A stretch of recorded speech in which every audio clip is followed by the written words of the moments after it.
Beauty parlour का पेशा कैसा है? कुरान व सुन्नत की रोशनी में उसका मुतल्लक जूती का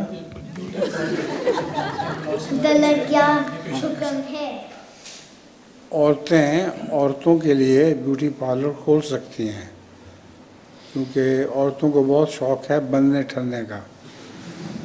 तो बजाय इसके कि कोई मर्द उनकी बनाव संहार करे, वो औरतें अगर करें, सिर्फ वहाँ औरतें आएँ, इसका कोई हर्ज नहीं। तुम्हारी उम्र कितनी होगी?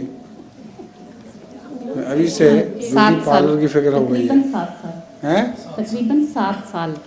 7 साल में इसको ब्यूटी पार्लर की फिक्र कहाँ से होगी?